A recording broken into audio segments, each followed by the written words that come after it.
Gente, boa noite, bem-vindos a mais uma reunião de terça, hoje seria quarta, né? A gente abriu uma exceção porque o nosso ilustre convidado não poderia na terça. Hoje a aula vai ser sobre a abordagem inicial do acidente vascular cerebral na emergência, e quem vai apresentar para a gente vai ser o Bruno. Ele é R2 de Neurologia do Odilon Beres, e ele já é um conhecido meu de longa data, colega de plantão, né, Bruno? Eu Aham. agradeço muito por você ter aceitado.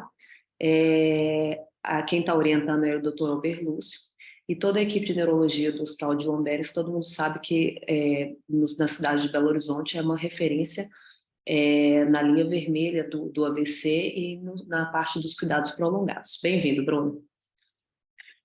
Obrigado, Clarice. Obrigado por ter me chamado. Confesso que foi desafiador fazer essa aula, mas espero que vocês gostem. Então, vamos lá, gente. O objetivo aqui não é terminar todos os assuntos da abordagem ao AVC, porque é um assunto que diariamente a gente vai tendo novos estudos e vai mudando um pouco a abordagem, né? Vou passar pelos pontos principais e depois da apresentação a gente pode discutir algo que vocês tenham tido dúvida ou algum caso do dia a dia. Bom, aqui um breve sumário do que eu vou falar nessa aula. Primeiro a gente vai falar bem brevemente sobre a epidemiologia do AVC, fazendo um contraponto entre o AVC isquêmico e hemorrágico. Logo em seguida, falar um pouco da classificação clínica de Oxfordshire, ou classificação de Benford, que é de extrema importância, e eu vou falar um porquê. Depois, a importância do NIH, a gente vai passar rapidamente pelos pontos do NIH e entender por que que a gente fala sempre isso que tempo é cérebro, né? O que que isso quer dizer? Terapias de reperfusão, mais especificamente sobre trombólise, mas também vou passar um pouco sobre trombectomia mecânica. Antiagregação plaquetária no AVC agudo, como que é, em que momento eu faço, qual a dose, naqueles pacientes que não são trombolizados, ou seja, um AIT de alto risco, um AVC minor também, assim, como que eu vou abordar eles, como que vai ser essa terapêutica, o controle pressórico pós-AVC, em quanto tempo que eu tenho que controlar essa pressão, como que eu vou controlar, quais os valores, e por último, eu vou passar brevemente sobre o AVC hemorrágico hipertensivo, que recentemente saiu um artigo bem interessante no New England e que eu acho válido a gente saber, tá? E se tudo der certo, e no final eu vou mostrar um caso interessante que a gente teve lá no Odilon. Bom, falando um pouco da epidemiologia do AVC, o AVC tem uma ocorrência, principalmente AVC isquêmico, né? É, uma ocorrência que reduz expectativa de vida da pessoa que teve AVC em pelo menos 5 anos e meio. E reduz, assim, cerca de 32% da expectativa prevista daquela pessoa. Então, é algo que a gente tem que se preocupar bastante, né? A gente tem que evitar a recorrência, mas evitar também o que tem o primeiro AVC. Em 2019, a gente teve um número de óbitos de AVC no Brasil de 101.965, quase 102 mil, e em 2020 isso já passou para mais de 102 mil óbitos anuais por AVC. Entre 2010 e 2015, o AVC era a primeira causa de mortalidade no Brasil, depois ela passou para a segunda causa, também acompanhando o mundo dessa forma, e em 2022 ela retornou como a primeira causa de mortalidade no mundo. Aqui um exemplo que até 13 de outubro de 2022 a gente teve 87.518 mortes, sendo que é um número equivalente a mais ou menos 12 óbitos por AVC por hora, ou 307 vítimas fatais por dia. É um número muito expressivo, né? E uma comparação aqui que nesse mesmo período a gente teve 81.987 pessoas que morreram por infarto agudo do miocárdio e 59.165 por Covid. Então, assim, é uma causa muito importante de mortalidade no Brasil e também no mundo, né? No mundo, a gente recentemente está tendo um aumento de taxa de prevalência da doença em menores de 70 anos, tá? Um aumento objetivo de 22%, e sendo que em países pobres, a taxa de mortalidade é 3,6 vezes maior que em países ricos. Aí a gente já começa a pensar naqueles fatores para evitar um AVC, né? Que é o controle das comorbidades. E tem um estudo australiano muito interessante, que ele foi feito com adultos hospitalizados por AVC entre 2008 e 2017. E, após essa internação, foram seguidos mais de 313 mil vítimas do AVC por cerca de 10 anos. Isso mostrou uma taxa de recorrência do AVC em 26% em 10 anos, com uma sobrevivência de 52% desses pacientes após 5 anos do ictus e de apenas 33% sobrevivência após 10 anos do primeiro AVC.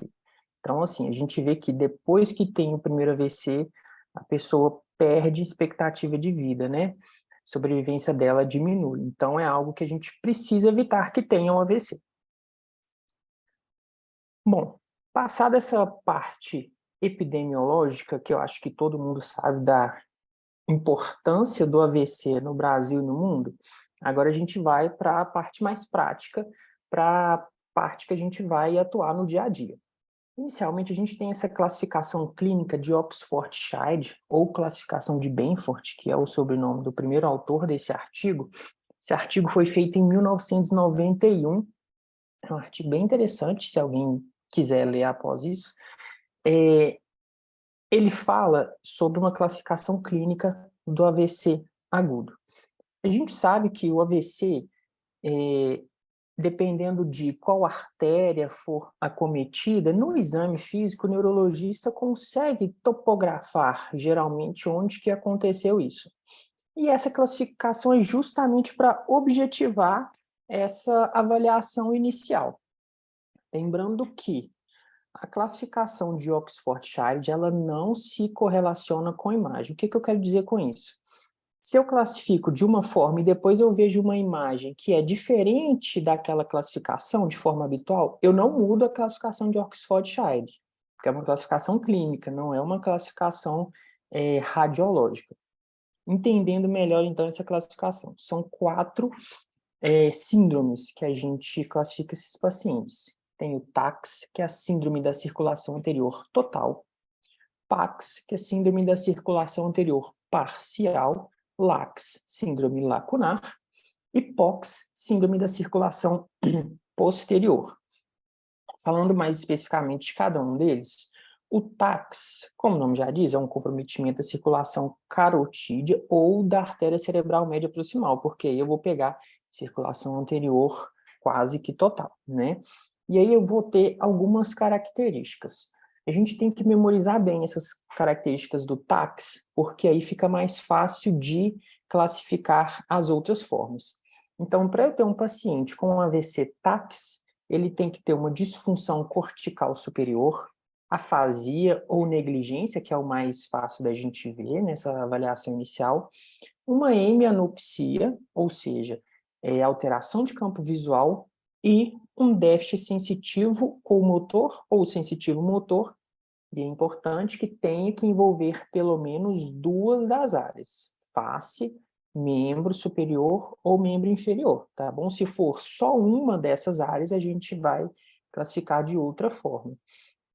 Lembrando que 25% dos casos que têm essas alterações secundário ao hematoma intraparenquimatoso, tá? Então a gente também tem que descartar isso, por isso que a gente faz a tomografia de crânio. Então, sabendo esses 3 critérios, eu passo agora para o PACS. O PACS vai ser uma apresentação de diferentes combinações de déficits da circulação anterior. Então, como é parcial, eu não posso ter 3 daqueles critérios, os 3 critérios do TACS. Então, eu posso ter um déficit sensitivo motor e hemianopsia, então aqui não vai entrar disfunção cortical. Eu posso ter déficit sensitivo motor mais disfunção cortical, mas não entra a hemianopsia. Posso ter também disfunção cortical e hemianopsia, mas aqui não entra o déficit sensitivo motor. Além disso, eu posso ter também uma disfunção sensitivo-motora restrita a apenas um dos 3 segmentos. Então, se eu tenho uma disfunção, uma paresia, uma monoparesia em membro superior esquerdo, por exemplo, vai ser uma síndrome PAX, tá? Ou se eu tiver também só uma disfunção cortical isolada. Por isso, da importância de eu saber daqueles 3 critérios do TAX. Porque se eu sei os 3 e não completo os 3, mas completa somente 2 ou somente um, exceto a disfunção sensitiva motora, aí eu classifico como PAX. Por que eu falei exceto a disfunção sensitiva motora? Porque se tiver sensitivo motora e aí ela for restrita a 2 ou mais dos 3 segmentos, face, braço e perna, aí eu classifico como LACs, que são infartos lacunares. Infartos lacunares que geralmente acometem ali na cápsula interna. Então, saber essa anatomia fica mais fácil da gente entender. A gente passa as vias piramidais e aí as vias sensitivas motoras. Então, a gente pode ter um paciente com uma hemiparesia pura, uma síndrome sensitiva pura, síndrome sensitiva motora ou uma ataxia hemiparesia, mas sem afasia, distúrbio visoespacial, distúrbio de campo visual, tá? E lembrando sempre, tem que ter um acometimento de pelo menos 2 dos 3 segmentos, face, braço e perna. Então, aqui eu termino a classificação das síndromes da circulação anterior e passo para síndrome da circulação posterior, que é o POX. O POX ele vai ocorrer por oclusão ou estenose de artéria vertebral, artéria basilar, ou artéria cerebral posterior, ou os seus ramos. E aí eu vou ter uma sintomatologia muito diferente daquela apresentada da circulação anterior, tá bom? Vão ser pacientes com paralisia de nervos cranianos, seja uma paralisia única ou múltipla, ipsilateral a lesão, mais um déficit sensitivo motor contralateral, déficit sensitivo motor bilateral, que fala a favor de uma lesão troncoencefálico, por exemplo, déficit disfunção cerebelar e uma hemianopsia isolada. Então, essa classificação ela é de extrema importância para a gente fazer nesses pacientes que chegam na emergência com AVC agudo, porque ela é de fácil compreensão. Uma vez que você aprende ela, fica muito fácil de aplicar, tem uma boa confiabilidade interobservador e possui um valor na predição de recorrência e de incapacidade. Ou seja, eu espero que pacientes que tenham uma síndrome TAX total, que eles tenham um ranking pior do que aqueles que se apresentam como uma síndrome lacunar. É claro que na neurologia tudo pode variar, né? Mas isso é o mais provável. Além disso, consiste em um guia inicial para a etiologia de infartos encefálicos, geralmente síndromes PAX são cardioembólicas, geralmente síndromes lacunares são de pequenos vasos, mas isso pode variar também. E também separa os pacientes em prognósticos distintos, permitindo uma abordagem direcionada. Como eu disse, dei esse exemplo da síndrome total e a síndrome lacunar. Então, o paciente chegou, a gente fez essa classificação de Oxford-Shire, essa classificação de Benford, e aí, baseado nisso, né, e seguindo a avaliação, a gente vai fazer a escala do NIH. A escala do NIH é um instrumento objetivo. E eu quero que fique claro aqui que fazer o NIH é diferente de fazer um exame neurológico completo. São coisas diferentes. Às vezes, no NIH, eu não pontuo na força, mas quando eu faço um exame neurológico, eu vou ver que o paciente tem uma hemiparesia, mas que não pontua no NIH, tá? O NIH, então, ele tem 11 itens, e eu vou elencar um por um aqui, tá? É importante depois que vocês peguem o NIH, ele é de fácil acesso na internet, para ter mesmo isso e sempre que chegar um paciente com AVC, aplicar. Porque só dessa forma que a gente consegue aprender e memorizar quais são as pontuações de cada item, tá bom? Então, o item 1, ele é dividido em 3 partes: nível de consciência, perguntas de nível de consciência, orientação no tempo, pergunta a idade do paciente, que mês que a gente está, comandos de nível de consciência, peço para o paciente fechar o olho, peço para o paciente abrir e fechar a mão. Nesse comando eu posso fazer uma mímica com a mão para ele entender o que deve ser feito. Melhor olhar, o item 2, e aí é o olhar horizontal, tá? A gente não avalia o olhar vertical, é o olhar horizontal. Campos visuais, que é algo que é, às vezes, muito complexo de ser feito, principalmente quando o paciente está deitado na maca, né? Paralisia facial, a gente tem que ver se é uma paralisia facial central, se é periférica, e aí a gente passa para a parte dos membros. Comando motor para membros superiores, e aí eu divido em 5A, membro superior esquerdo, 5B, membro superior direito. O 6 é para membro inferior, da mesma forma, 6A, membro inferior esquerdo, 6B, membro inferior direito. 7, eu vou testar ataxia de membros, membros inferiores, membros superiores. 8, eu testo sensibilidade. Nos itens 9 e 10, tem as figurinhas do NIH, que eu vou ver melhor linguagem se o paciente está afásico, tá? E também uma disartria. Então, tem que ser feito com aquelas figuras, com as frases que tem para o paciente ler, tá? É importante, isso é um teste que foi feito para fazer dessa forma. E, por último, a extinção e desatenção, que aqui eu vou ver se o paciente tem ou não uma hemnegligência. Bom, então eu fiz o NIH, e aí agora a gente passa para uma parte muito importante, que é entender o porquê que eu tenho que correr com o paciente que tem AVC. Lá no Odilon, não sei se vocês já perceberam, quando eu vou avaliar algum paciente ou quando outra pessoa da neurologia vai avaliar, a gente fica doido perguntando que horas que vai liberar a tomografia. Porque a gente sabe que a gente tem que perder o menor tempo possível desse paciente, porque o cérebro dele está em sofrimento. Então, a gente tem que correr. Então, assim, é fazer um escândalo mesmo de você tem que ser urgente, tira o paciente que estiver dentro da tomografia para fazer a tomografia do meu paciente que está em AVC, para eu correr contra o tempo.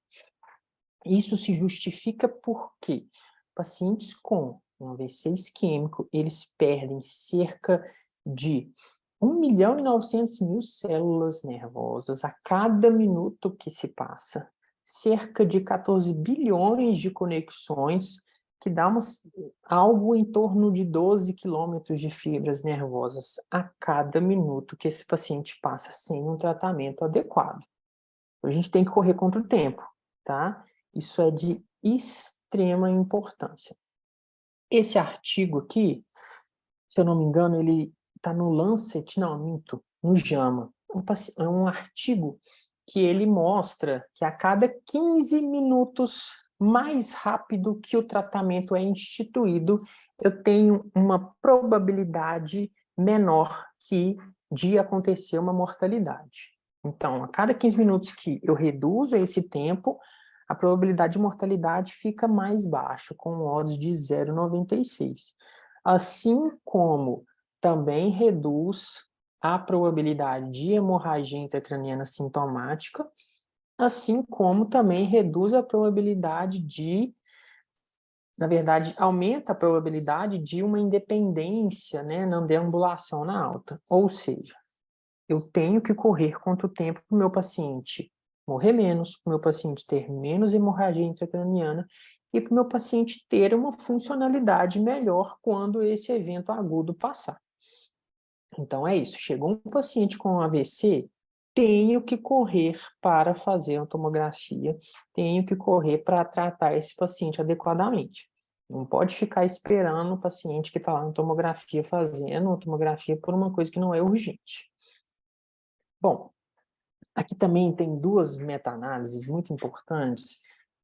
Essa publicada na Stroke e essa publicada na Lancet, que mostram um pouco do NNT e NNH, da trombólise, que vai ser o nosso principal foco nessa aula.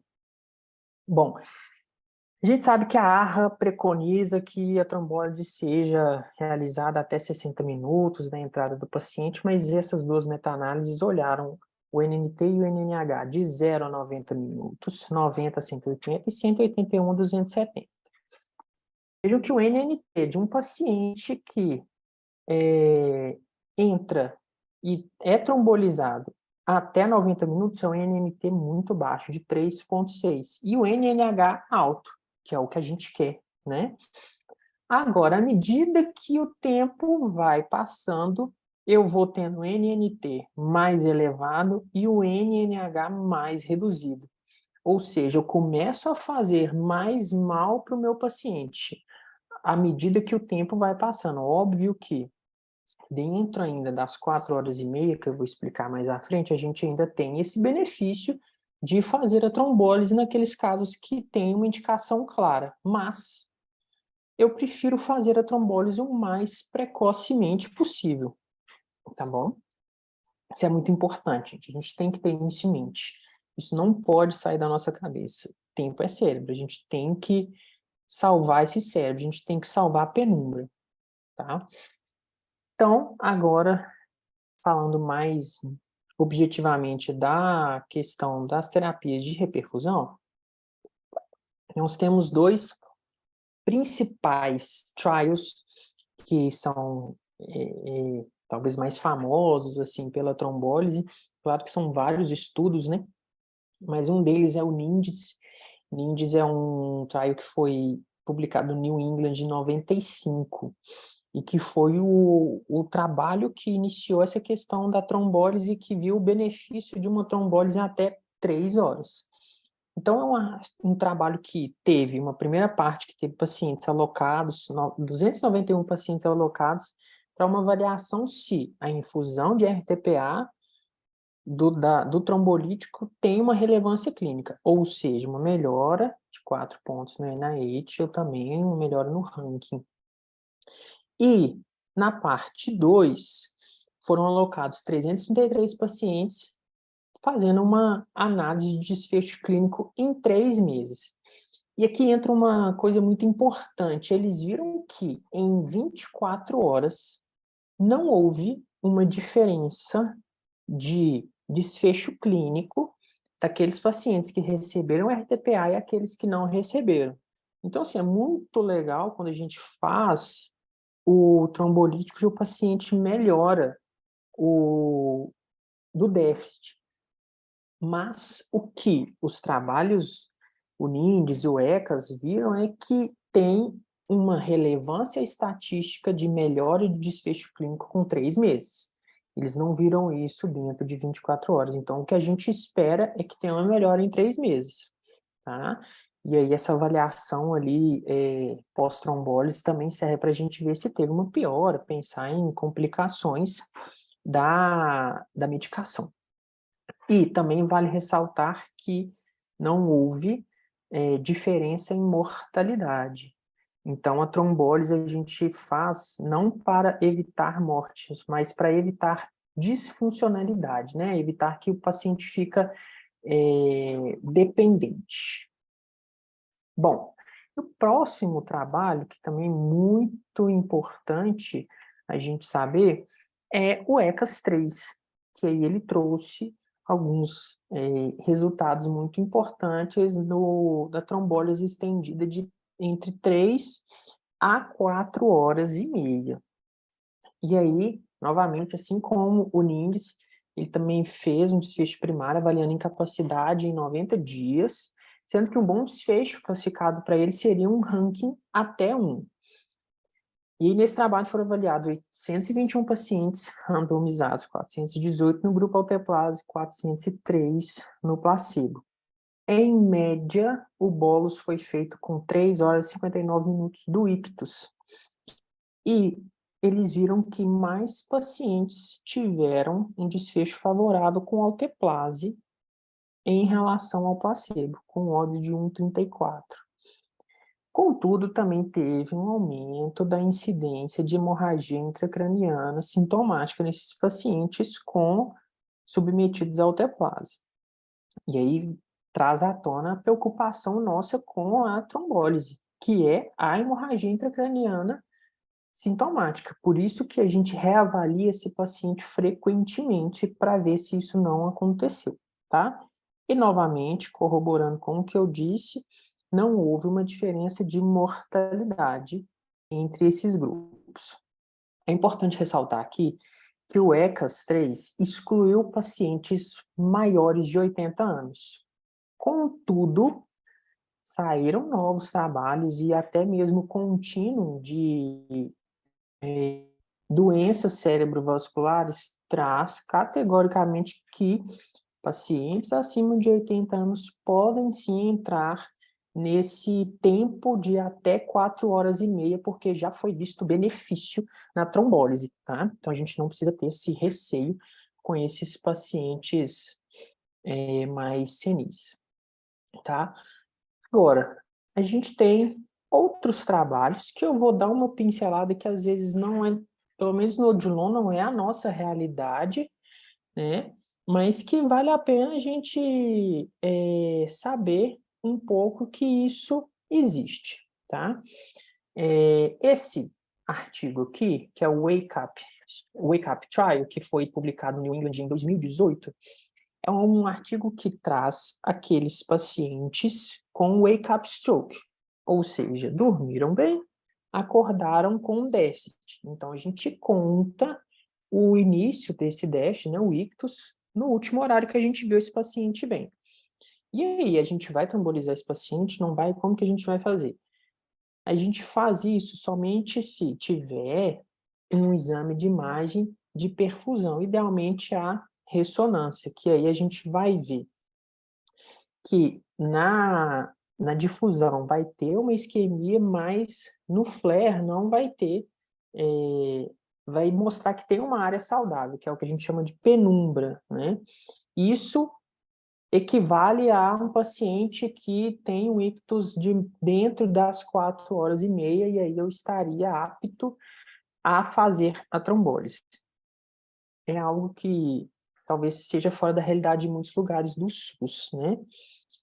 E também tem esse trial aqui, que é o Extend, que foi publicado também no New England em 2017, 2019, desculpa, que também visou essa questão de estender o tempo de trombólise e que também necessita de um exame de imagem de perfusão. O que isso quer dizer? Que eu vejo uma isquemia, mas eu quero ver se tem área ainda saudável ali ao entorno daquela isquemia que é possível salvar, né?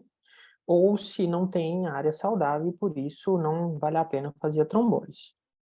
Então, o que temos hoje com certeza, até 4 horas e meia tem um benefício, sim, muito bem marcado, muito bem delimitado. Até 9 horas, o site da Stroke Foundation, que é da Austrália, se não me engano, traz uma recomendação forte de que pode ser feito, né, até 9 horas, mas a gente precisa dessa questão de um exame de imagem mais avançado, assim como nos pacientes com wake-up. Bom, então, agora sabendo o tempo desses pacientes, quando que eu posso fazer em relação ao tempo, a gente vai para as indicações e contraindicações do alteplase. Obviamente, primeiro, tem o delta T menor que 4 horas e meia, excluindo aquelas situações do wake-up, né? Porque se a gente tiver uma ressonância, um estudo de perfusão, esse tempo muda, tá? Tomografia ou ressonância sem evidência de hemorragia, então aí a importância da gente fazer a tomografia ou a ressonância, um exame de imagem do crânio, para a gente descobrir uma hemorragia intracraniana, idade superior a 18 anos e um AVC isquêmico em qualquer território encefálico. São coisas um pouco óbvias, né? O que pega mais são as contraindicações. Essas contraindicações que estão em negrito são contraindicações relativas, tá? Então, a gente tem que pesar risco e benefício para esses pacientes. Uso de anticoagulante oral com tempo de protrombina com RNI maior que 1,7 ou uso de heparina nas últimas 48 horas com TTPA elevado eu não vou fazer, tá? Claro que existem os antídotos, eu posso fazer isso, né? Mas sempre levando em consideração o tempo do ictus, história pregressa de hemorragia intracraniana ou de malformação cerebral é algo que é uma contraindicação relativa, né? Toda contraindicação gente, foi tirado do guideline da ARRA, tá bom? Se eu tenho um paciente com PA sistólica assim, maior ou igual de 185, ou diastólica maior ou igual a 110, ferido em 3 ocasiões, com 10 minutos de intervalo, refratário ao tratamento antihipertensivo. Isso é uma contraindicação. Então, isso é muito importante. O paciente está com AVC isquêmico, está hipertenso, eu vou fazer medicações para baixar essa pressão, nipredil, tridil, e abaixou, aí eu posso fazer a trombólise. Se não abaixou, se está refratário, infelizmente é uma contraindicação absoluta. Déficits neurológicos leves sem repercussão funcional. A gente vê muito paciente que chega com NAE, poderia classificar objetivamente como um AVC minor, né?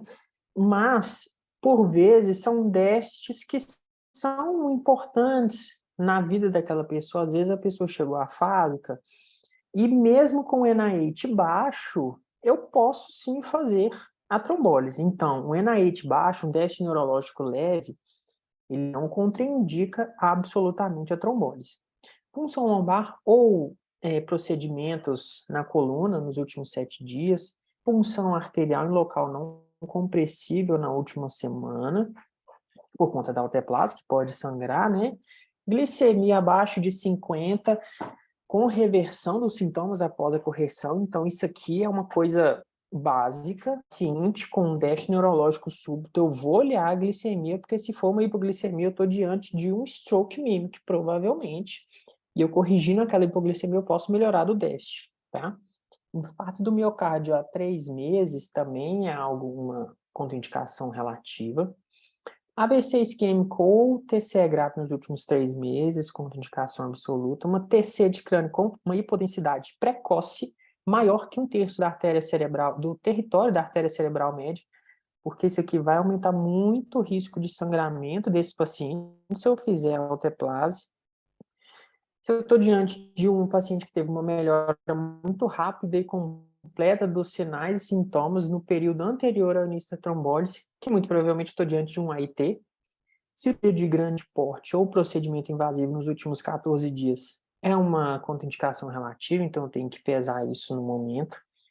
Hemorragia geniturinária gastrointestinal nos últimos 21 dias, ou história de varizes esofágicas, coagulopatia, que já foi citado aqui em cima, com um TP prolongado, ou plaqueta menor que 100. Então, assim, o paciente chegou, AVC, eu coleto exame de sangue, isso não vai atrasar o início da trombólise, tá?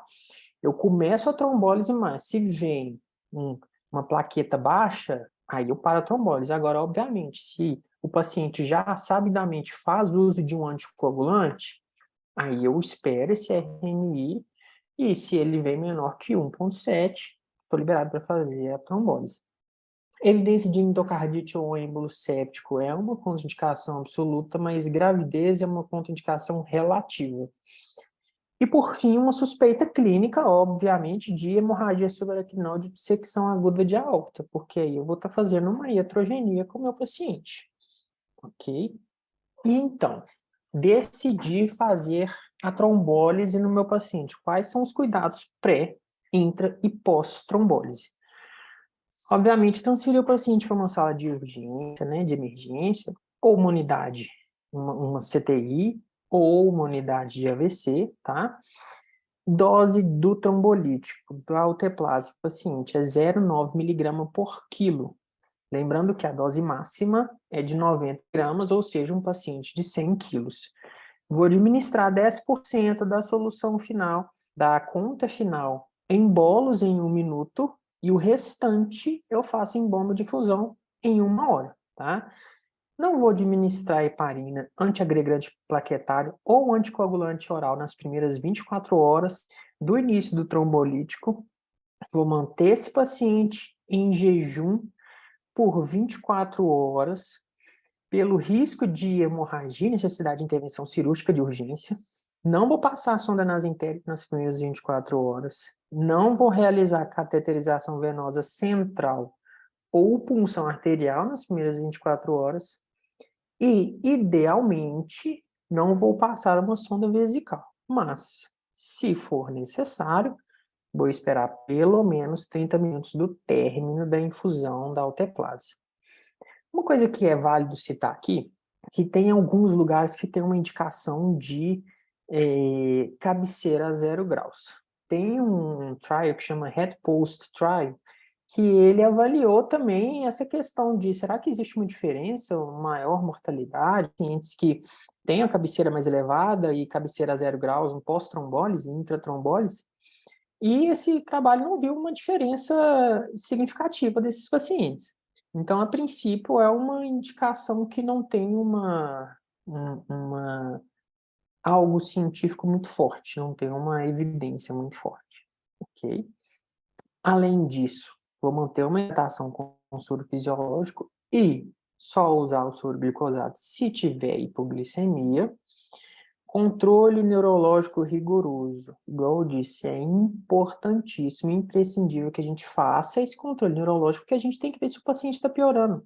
Porque o que de pior pode acontecer com o meu paciente? Ele tem uma hemorragia intracraniana sintomática e eu precisar abortar o trombolítico ou levar ele para o bloco cirúrgico. Então, durante a infusão do trombolítico, naquela 1 hora, eu vou avaliar o paciente, fazer o NaH a cada 15 minutos. Depois dessa 1ª hora, eu faço a cada 30 minutos, completando 6 horas. E depois eu faço a cada hora até completar 24 horas.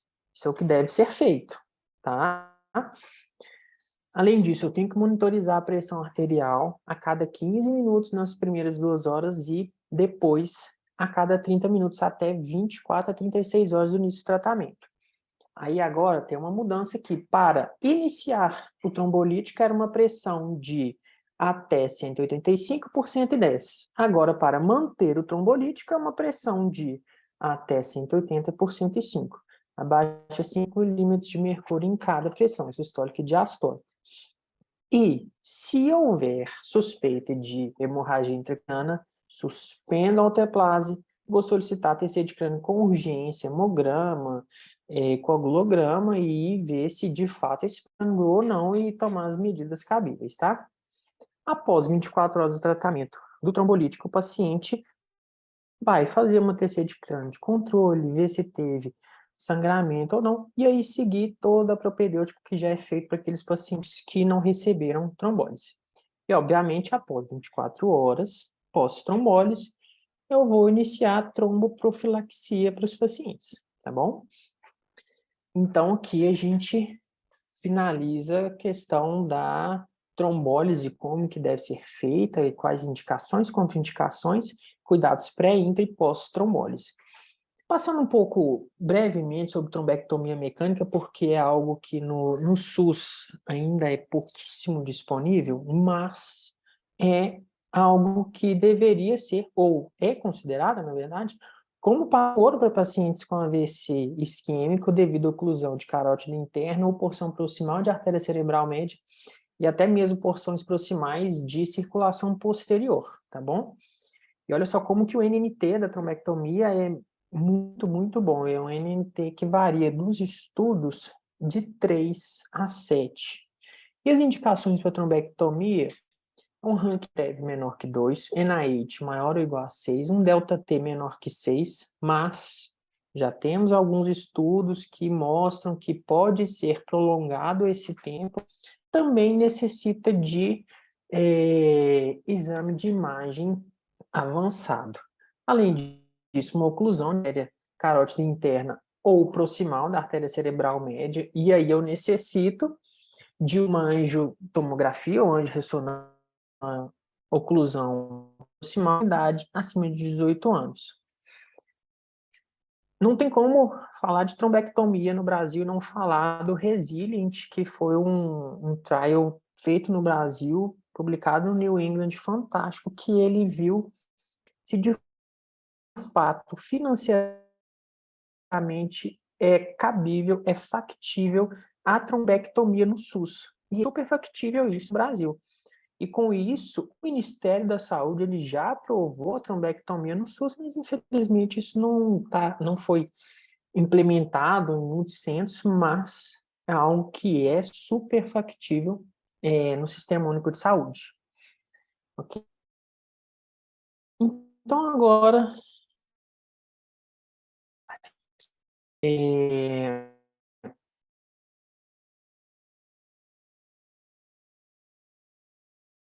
não dá para falar sobre a hectare e não falar juntos e avaliaram mais de 40 mil pacientes. O IST, lembrando que aqui eu não trombolizei, tá bom? Aqueles pacientes de AVC isquêmico agudo que tiveram alguma contraindicação, como que eu vou fazer essa antiagregação? Quantos miligramas que eu vou fazer? O IST, ele fez um ataque de 300 miligramas de AS, mantido por 2 semanas. Já o CAST mostrou que fez um ataque de 160 miligramas de AS e manteve por 4 semanas.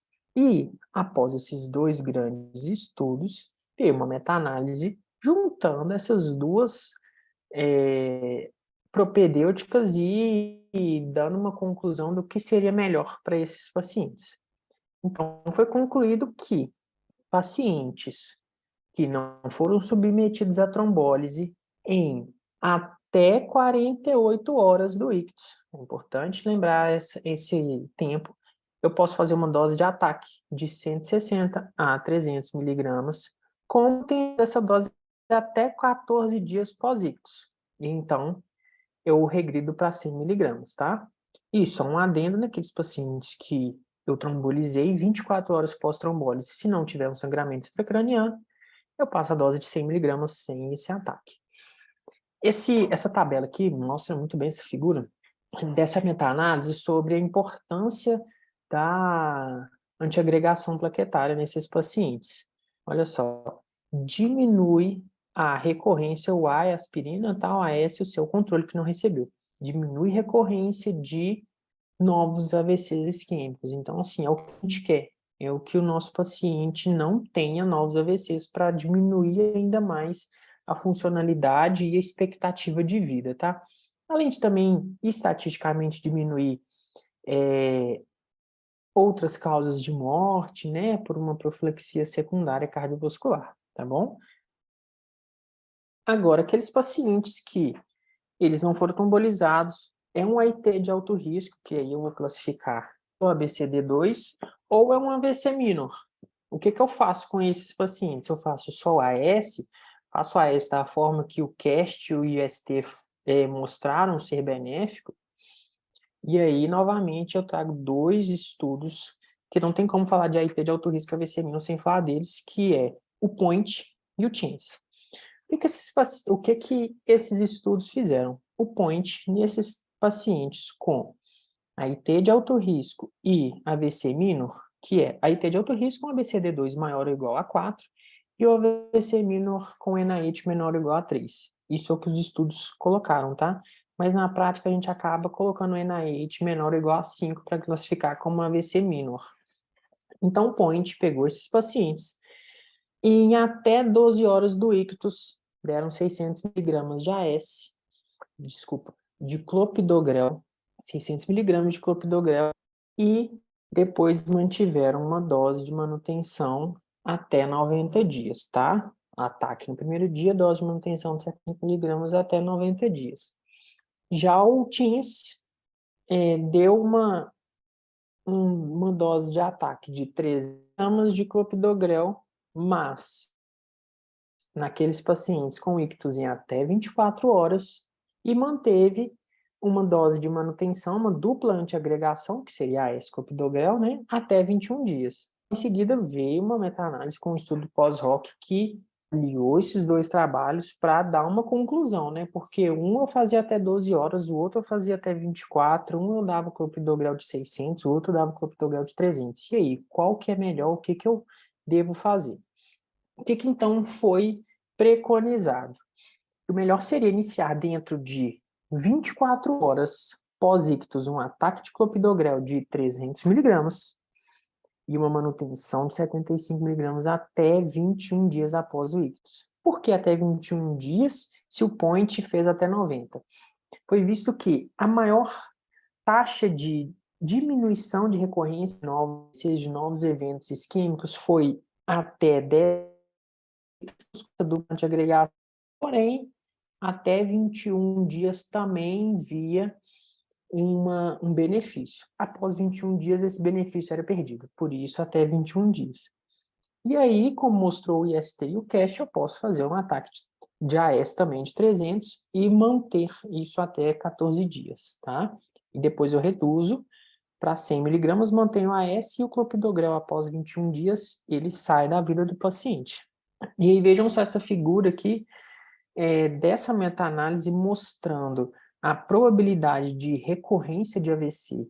Naqueles pacientes com dupla antiagregação, a probabilidade é muito menor do que naqueles pacientes com somente AS. Já, em contrapartida, a probabilidade de sangramento foi maior, como esperado, naqueles pacientes com a dupla antiagregação. Mas isso não impede que a gente faça, e a gente tem que fazer. Então, o que que fica de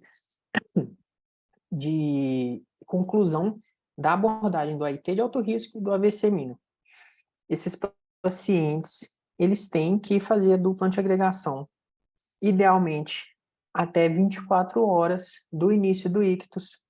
Faço 300 de clopidogrel, posso fazer 300 de AS, depois do segundo dia o clopidogrel passa para 75, mantenho isso de 10 a 21 dias, que foi o tempo que esses estudos mostraram melhor benefício desses pacientes, ok?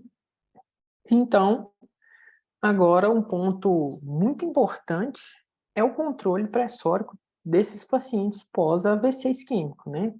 Qual que é a meta pressórica desses pacientes? Quanto que eu tenho que chegar? Se chegar a tal ponto, eu tenho que abaixar ou não? Como que é feito isso? Também, como alguns trabalhos que mostram muito essa questão de controle pressórico, tem essas duas revisões, e o que eu vou me guiar mais, que é o guideline europeu de AVC. Bom, então, pacientes que não foram submetidos a isso é muito importante, a gente tem que dicotomizar isso, os que foram submetidos e os que não foram submetidos. A PA tem que ser reduzida somente se, dentro das primeiras 48 a 72 horas, a sistólica ficar maior que 220, a sistólica ficar maior que 120. Se eu tiver isso, neste tempo de 48 a 72 horas do ictus, eu tenho que reduzir cerca de 15% do valor nas primeiras 24 horas, tá? Então, não é uma redução brusca. Porque se eu faço uma redução brusca ainda dentro dessas 48, 72 horas, vai faltar sangue no cérebro. E dessa forma vai ter o hipofluxo e eu posso aumentar a área de isquemia do meu paciente, tá? Então, obviamente, se a pressão atingir este valor, eu vou manter uma hipertensão permissiva por esse tempo de 48, 72 horas, e então eu vou iniciar medicações antihipertensivas, ok? E por fim, eu gostaria de passar um pouco sobre a abordagem terapêutica ao AVC hemorrágico hipertensivo.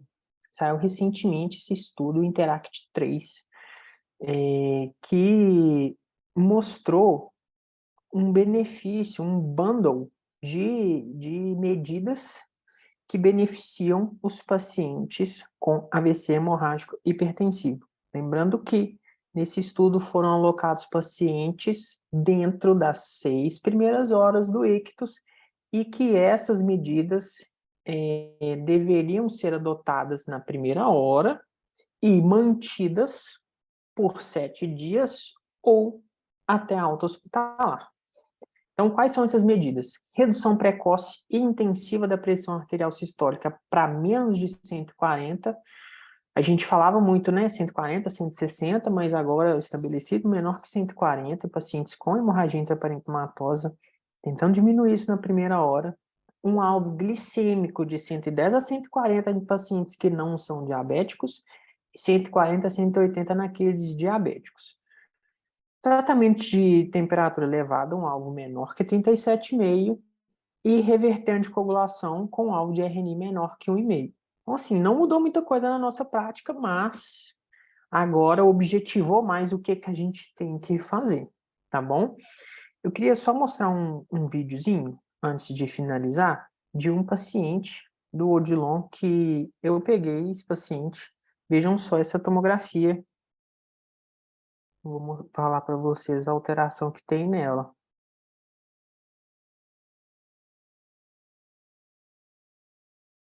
Vejam só que essa artéria basilar hiperdensa, provavelmente mostrando um trombo na basilar. E é um paciente que teve um rebaixamento sensório súbito, então não consegui objetivar a avaliação dele. E aí, eu vou trombolizar, não vou trombolizar? Será que o trombolítico vai ser efetivo nesse paciente?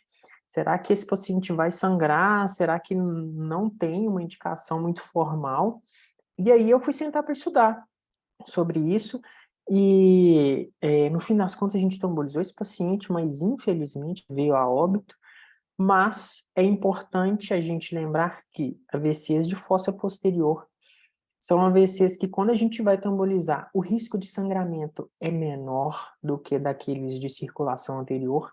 E se eu não trombolizo e esse paciente fica com um déficit, o déficit ele é muito mais drástico, muito mais dramático do que aquele déficit de circulação anterior, tá bom? Então, às vezes, é a única chance que meu paciente tem de diminuir um pouco esse déficit, ficar um pouco mais, não.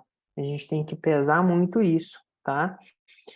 E repito novamente, tempo é cérebro, a gente tem que salvar a penumbra. Temos que correr. Chegou um AVC, a gente tem que fazer um escândalo, tem que fazer a TC rápido, tem que fazer tudo rápido, porque é o cérebro do paciente que está morrendo. A gente não pode perder tempo, tá bom? Agradeço muito a atenção de todos, agradeço por ter me chamado para essa aula, Clarice. Qualquer dúvida, vocês podem me perguntar. Ô, Bruno, Vou parar de eu não é interromper puxando aqui. saco, não, mas eu vou ser sincera, foi a melhor aula de AVC que eu já vi.